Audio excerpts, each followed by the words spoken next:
नमस्कार दोस्तों, एक बार फिर से आप सबका हार्दिक स्वागत है अपनी इस ऑनलाइन क्लास के अंतर्गत। और आज अपन क्लोज का पार्ट नंबर 3 पढ़ रहे हैं, जिसके अंतर्गत पढ़ेंगे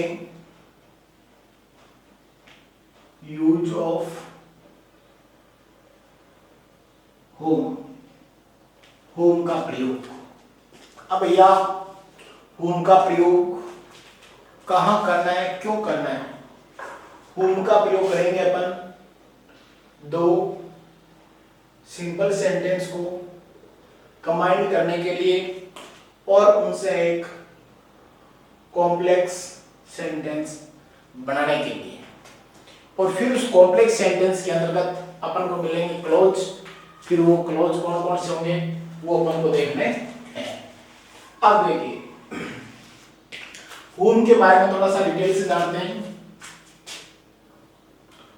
इससे पहले अपन ने जो पढ़ा था हु, उसी की ही ऑब्जेक्टिव फॉर्म है। ये क्या है भैया? Subjective form. और ये है ऑब्जेक्टिव फॉर्म।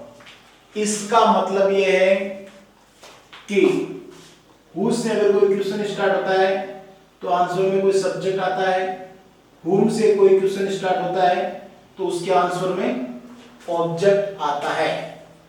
दूसरी बात बेटा, आपको यह भी समझना है कि जब अपन ने हु का प्रयोग पढ़ा था, उस कंडीशन में अपन किसी सब्जेक्ट की जगह हु का प्रयोग कर रहे थे और दूसरे सेंटेंस का जो सब्जेक्ट है उसको हटा रहे थे। अब अपन जो हुम का यूज देखेंगे, ये हुम का यूज किसी ऑब्जेक्ट की जगह होगा, किसी ऑब्जेक्ट का रिलेशन बताने के लिए किया जाएगा और उस ऑब्जेक्ट को हटाने का कार्य करेगा। इसका मतलब होता है प्रश्नवाचक वाक्यों में किसको या किसका, ठीक है। और जब ये पॉजिटिव सेंटेंसों में, अफर्मेटिव सेंटेंसों में यूज होगा एज ए रिलेटिव प्रोनाउन, उस कंडीशन में इसका अर्थ हो जाएगा जिसको, जिसकी या जिसका। इस प्रकार से इनका प्रयोग किया जाता है। अब ये बात अपने लास्ट क्लास में भी हो गई थी कि हु, हुम और हुज, इनका प्रयोग किसी न किसी व्यक्ति का दूसरे व्यक्ति के साथ संबंध बताने के लिए, किसी पर्सन के बारे में पूछने या बताने के लिए किया जाता है, न कि किसी जानवर, निर्जीव वस्तुओं के लिए हु, हुम या हुज का प्रयोग किया जाता है। अब देखिए भैया, थोड़ा सा इसको डिटेल से देखते हैं ताकि अपने आगे कोई समस्या न आए। एकदम आराम से समझ के एक एक कॉन्सेप्ट को क्लियर करते हुए आप आगे बढ़ो, जल्दी क्लियर होगा, रिवीजन की जरूरत नहीं पड़ेगी, एक ही बार में आपकी पूरा का पूरा मामला क्लियर हो जाएगा। जैसे आपने हु की स्ट्रक्चर देखी थी, उसी भी प्रकार से हुम की भी अपन एक स्ट्रक्चर तैयार करते हैं कि हुम का प्रयोग आपकी जहां मर्जी वहां करो। हुम आपको कभी भी ये नहीं कहेगा कि मेरा यूज यहां क्यों कर रहे हो। हुम को आप जहां बैठना चाहते हो वहां बैठाओ, वहां ये बैठ जाएगा। लेकिन इससे पहले किसी न किसी प्रकार का कोई पर्सन आना चाहिए, या क्यों कहते हो किसी व्यक्ति का नाम होना चाहिए, व्यक्ति का नाम होना चाहिए। समझ गए? हो सकता है व्यक्ति के पद का नाम हो, व्यक्ति या व्यक्ति के पद का नाम, तो वो चल जाएगा। लेकिन वो किसी न किसी पर्सन को बहुत या उसकी अभिव्यक्ति करने के लिए होना चाहिए, किसी व्यक्ति के लिए होना चाहिए। अब हुम के बाद में भी कोई न कोई पर्सन ही होना चाहिए, यानी बाद में भी किसी न किसी प्रकार का कोई व्यक्ति होना चाहिए। समझ गए मेरी बात? जबकि थोड़ा सा अंतर देख लो, हु में क्या फर्क था? हु ये कहता था कि अपने से पहले कोई व्यक्ति हो, लेकिन अपने बाद में किसी प्रकार की कोई वर्ग हो। अपने से पहले कोई व्यक्ति हो, अपने बाद में कोई वर्ग हो। लेकिन हुम क्या कहता है? अपने तो पहले भी पर्सन हो और बाद में भी पर्सन हो, बीच में अपन रहेंगे। समझ गए मेरी बात? हुम के दोनों साइड कोई ना कोई व्यक्ति ही रहता है। अब देखो दूसरी बात बेटा, हु सब्जेक्ट की बात कर रहा था, उसमें से सब्जेक्ट को हटा रहे थे। हु में वो ऑब्जेक्ट की बात करता है, तो इसमें से अपन किसी ऑब्जेक्ट को हटाएंगे। अब देखिए मैं दो सेंटेंस लिख रहा हूं, वो क्या है?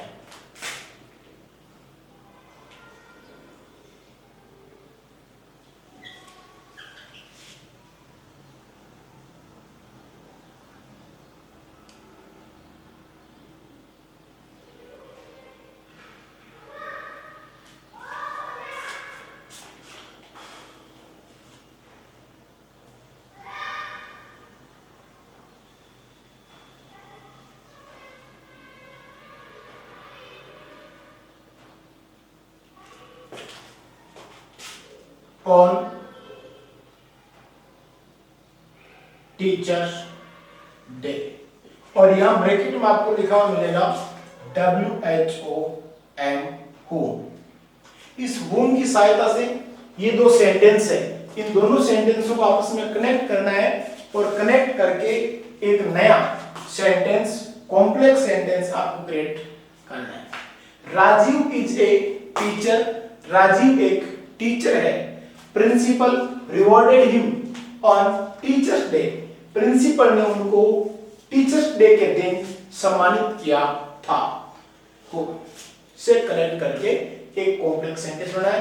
सेंटेंस नंबर फर्स्ट ये रहा, सेंटेंस नंबर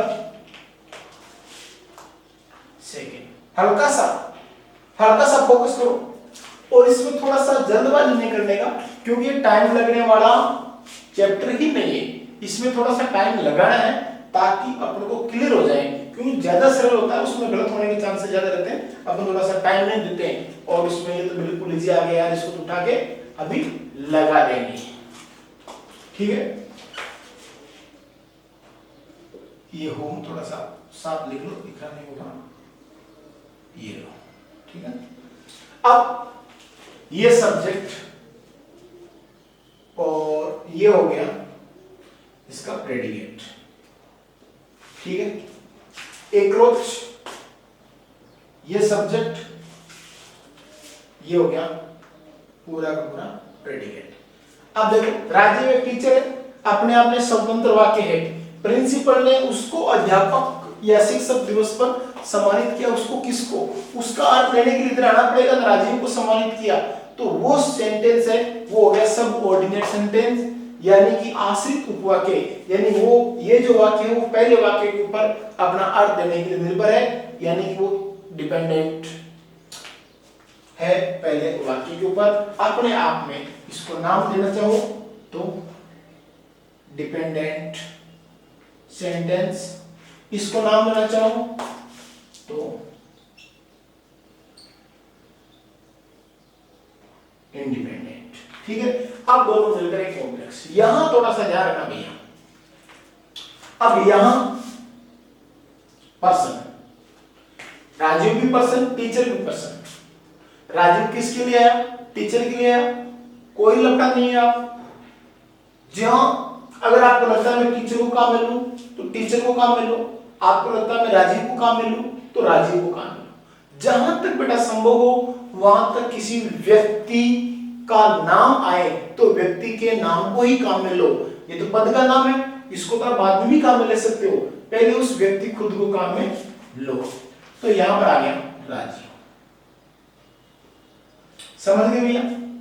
अब ये थोड़ा सा ध्यान रखें, अगर आपने सिर्फ पहले ही शब्द को काम में ले लिया और आगे का सेंटेंस आपके पास बचा हुआ है, तो घबराने की जरूरत नहीं है। आप देखो हु से पहले व्यक्ति का नाम आ गया। अब आप आराम से यहाँ पर whom का यूज कर सकते हो, आपको स्वतंत्रता है। लेकिन whom के बाद में भी क्या होता है बेटा, वापिस किसी न किसी प्रकार का कोई व्यक्ति होता है। अब व्यक्ति, ये तो सेंटेंस हो गया, इसमें टीचर तो इसके लिए आया, ये तो हो नहीं सकता। ध्यान रखना भैया, जो व्यक्ति यहाँ आया है वही वापिस नहीं आएगा, न उसके लिए काम आया कोई दूसरा पद का नाम वगैरह वगैरह वो काम आएगा। यहाँ पर ये दोनों पर्सन आपस में एक दूसरे अलग होता है। ये फर्स्ट पर्सन मतलब कोई व्यक्ति नंबर 1 और ये व्यक्ति नंबर 2, मतलब दोनों के दोनों आदमी एक दूसरे से डिफरेंट होंगे, सेम नहीं होंगे, ये ध्यान रखना भैया। अब प्रिंसिपल अलग है क्योंकि वो तो राजीव टीचर है, ये प्रिंसिपल है, rewarded him on teachers day. तो यहां पर लिखेंगे अपन प्रिंसिपल। अब अगर whom के बाद में अगर दूसरा सेंटेंस लिखना शुरू कर देते हो तो दूसरा सेंटेंस कंप्लीट लिखना है, रिवॉर्डेड। ध्यान दे भैया, ये हिम किसके लिए आया, principal rewarded him on teacher day. Principal ने उसको शिक्षक दिवस पर सम्मानित किया, उसको किसको, राजीव को। ये हिम किसके लिए आया, राजीव के लिए आया। ध्यान देना भैया, जो भी ऑब्जेक्टिव केस के प्रोनाउन आते हैं, ऑब्जेक्टिव केस के जितने भी जो प्रोनाउन आएंगे वो प्रोनाउन यहां आते ही ऑटोमेटिक हट जाएंगे। उनमें याद रख लो, हिम है, हर है, अस है, देम है, मी है, ये जो आएंगे वो हट जाएंगे। तो ये हट गया ऑन टीचर डे। अब क्या बचा, इच ए टीचर।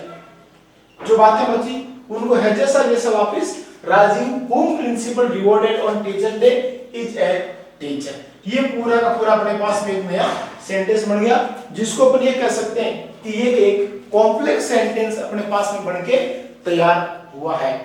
तो ये अपना नया सेंटेंस हो गया क्लियर। मतलब पहले व्यक्ति का नाम लिखा, फिर whom लिख दिया। अपन को चाहिए फिर वापिस व्यक्ति का नाम, तो फिर व्यक्ति का नाम तुमको दूसरे सेंटेंस में मिलेगा, तो दूसरे सेंटेंस को पूरा है जैसा का जैसा लिखो। लेकिन दूसरे सेंटेंस का जो ऑब्जेक्ट है, जो किसी न किसी प्रकार के प्रोनाउन की फॉर्म होगी, उसको हटाना नहीं भूले। अब देखो, अगर सोचा आपने ऐसा नहीं किया, आपने ऐसा नहीं किया, आपने इसको ऐसा कर लिया, राजीव इज ए टीचर। आपने कह दिया भैया व्यक्ति के पद का भी नाम हो सकता है, तो टीचर आ गया। टीचर के बाद आप whom लिख सकते हो, लिख दो। फिर क्या बचा, प्रिंसिपल रिवॉर्डेड, हिम हट जाएगा, ऑन टीचर्स डे और फुल स्टॉप। कोई प्रॉब्लम नहीं भैया।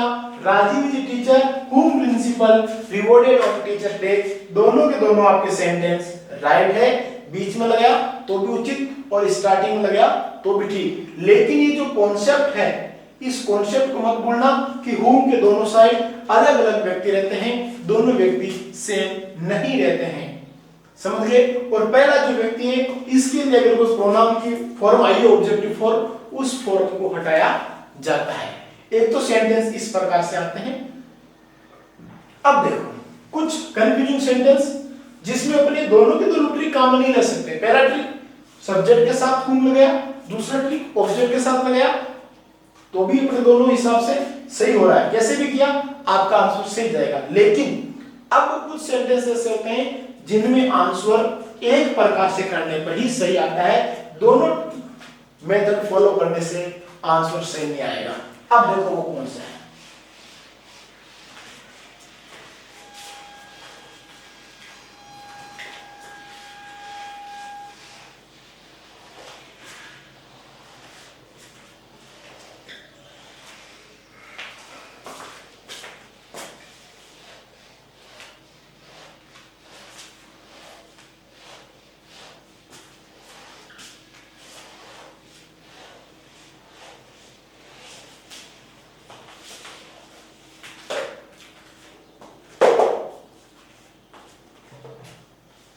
अब देखो एक सेंटेंस लिखता हूं,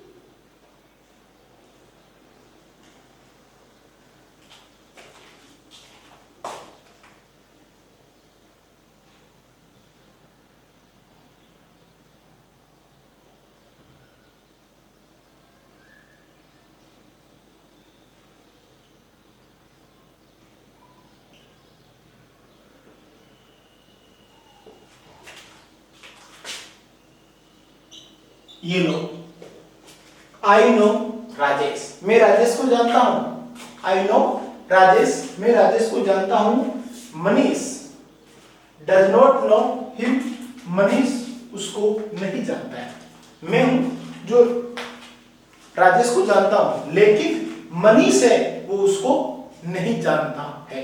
यहां थोड़ा सा ध्यान दें, अपन को दो व्यक्ति पकड़ना है।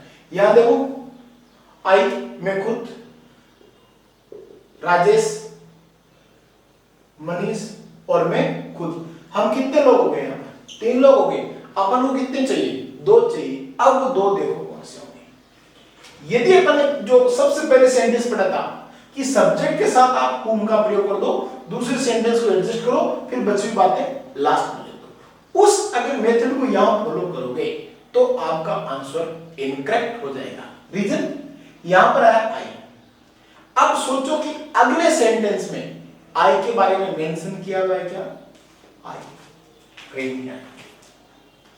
क्यों? आई के बारे में कोई चर्चा नहीं, बातें हो रही राजेश की। मैं राजेश को जानता हूं, मनीष राजेश को नहीं जानता है। यहां पर देखो ये जो ऑब्जेक्ट आया है हिम, ये ऑब्जेक्ट किसके लिए आया?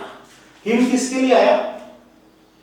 राजेश के लिए, नहीं कि मनीष के लिए। मनीष के लिए भी नहीं आया, मेरे लिए भी नहीं आया, ये आया राजेश के लिए। समझ गए? इसलिए ये तो हटेगा, और जो ये हिम है वो जिस नाउन के लिए आता है उसी नाउन के साथ हुम बैठता है। तो यहां अपने आई हुम लिखने से गलत हो जाएगा, तो ये हो जाएगा आई नो राजेश। समझ गए? और कंडीशन नंबर फर्स्ट कंप्लीट, हुम से पहले किसी न किसी प्रकार के पर्सन का यूज, और हुम के बाद में वापस मनीष, और डज नॉट नो। ये आई नो राजेश, वो मनीष डज नॉट नो, मैं राजेश को जानता हूं जिसको मनीष नहीं जानता। आपका सेंटेंस, ये जो सेंटेंस है वो एक ही मेथड से सही होने वाला है, न कि अलग अलग मेथड से। तो ये दो प्रकार के सेंटेंस पूछते हैं बेटा, जिसमें कुछ सेंटेंस ऐसे होते हैं कि कुछ सेंटेंस ऐसे होते हैं मतलब जो सब्जेक्ट और ऑब्जेक्ट दोनों के साथ बैठ सकते हैं, जबकि कुछ सेंटेंस ऐसे हैं कि भैया जो केवल और केवल ऑब्जेक्ट के साथ ही बैठते हैं। अब देखो और देख लेते हैं।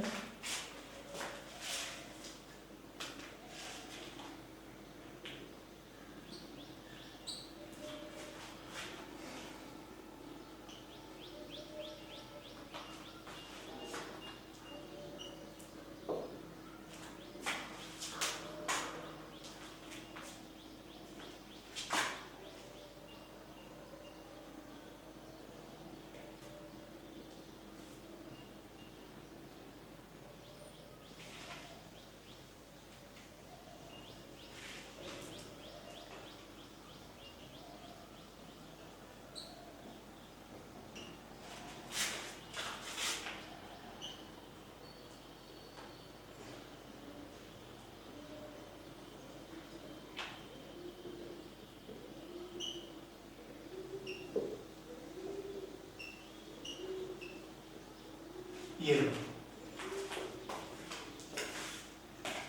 Mohan invited me, you did not invited him in your birthday. ध्यान में थोड़ा सा, मोहन ने मुझे बुलाया, ये मोहन है और यहां मैं हूं, इसने मेरे को इनवाइट किया, ठीक है। You did not invited him in your birthday. अब तुमने इसको बर्थडे में इनवाइट नहीं किया था, आपस में दोनों का कॉन्टेक्ट हो गया। अब यहां आप सोचोगे यार इसमें बीच में लगाने से बना, तो क्या हम इसमें बीच में लगा लें क्या? देख लो, मोहन और मी, दोनों के दोनों व्यक्ति है। अब आपको ये ध्यान रखना है कि अगले सेंटेंस में से मेरे बारे में वो वर्णन है या मोहन के बारे में? You did not invited him, उसको किसको? मोहन को। तो हिम का कनेक्शन किससे हो गया? मोहन से। तो सीधी सी बात है, हु मी के साथ नहीं बैठेगा, मोहन के साथ बैठेगा। तो मोहन हो गया मोहन। अब मोहन के साथ हम क्या लगाएंगे? whom, Mohan whom। अब ये सेंटेंस यहां नहीं लिख सकते, क्यों? क्योंकि whom के बाद में वापस व्यक्ति की जरूरत पड़ती है, और you किसी न किसी व्यक्ति के लिए आया है। you did not invited, him क्या है? मोहन के लिए आया, जो यहां से हट जाएगा। in your birthday invited me। देखो, Mohan whom you did not invited in your birthday invited me। Mohan जिसको तुमने तुम्हारे जन्मदिन में नहीं बुलाया, उसने मुझे बुलाया है। मतलब मोहन, कौन सा मोहन? जिसको आपने अपने बर्थडे में नहीं बुलाया, उसने मुझे बुलाया है। तो ये सेंटेंस बीच में लगाने से नहीं बनेगा, ये सेंटेंस स्टार्टिंग में लगाने से नहीं बन रहा था। इसलिए भैया ये तीन टाइप के सेंटेंस, एक सेंटेंस जो आपने सबसे पहले देखा, जिसके अंतर्गत आप whom का यूज ए सब्जेक्ट के साथ करो, ऑब्जेक्ट के साथ करो, नो प्रॉब्लम। पता कैसे चलेगा भैया कि सब्जेक्ट और ऑब्जेक्ट दोनों के साथ कर सकते हैं? जब किसी सेंटेंस का सब्जेक्ट और ऑब्जेक्ट एक ही हो। समझ गए? जैसे उसमें था राजीव इज ए टीचर, मतलब राजीव ही टीचर है, टीचर ही राजीव है, दोनों एक ही आदमी है। समझ गए? तब आपकी मर्जी वहां करो। आपको लगता है कि भैया इसका सब्जेक्ट और ऑब्जेक्ट दोनों अलग अलग है, मैं राजेश नहीं हूं, राजेश में नहीं हूं, या मोहन में नहीं हूं, मेरा मोहन नहीं हूं, दोनों अलग अलग है। अब जब अलग अलग है तब कितना पता लगेगा कि भाई साहब इसमें अपनी मर्जी नहीं चलेगी कि चाहे स्टार्टिंग में लगा दो चाहे बीच में लगा दो। अब अपन को कॉन्सेप्ट पकड़ना पड़ेगा कि whom को सब्जेक्ट के साथ ऐड करें या फिर ऑब्जेक्ट के साथ। अब देखिए, ये आप यहां देखो कि ऐसा कौन सा कोई सब्जेक्ट या ऑब्जेक्ट है जिसका ताल्लुक दूसरे सेंटेंस से है। में आई का इधर कनेक्शन है नहीं है, तो आई के साथ whom का यूज नहीं होगा। यहां देखिए, मोहन, मोहन का कनेक्शन सेकंड नंबर सेंटेंस है, ये हिम से है। इट मींस यहां whom का यूज मोहन के साथ होगा। इस प्रकार से टोटली अपने पास में यहां पर तीन टाइप के सेंटेंस है, जिनके अंतर्गत अपन को ये अलग अलग फॉर्मेट यूज में लेना है कि चाहे सब्जेक्ट के साथ यूज लो चाहे ऑब्जेक्ट के साथ, यह कंपलसरी है सब्जेक्ट ऑब्जेक्ट। इनमें से अगर कोई डाउट हो तो आप बोल सकते हो कि हमारे अभी भी ये काम क्लियर नहीं हुआ।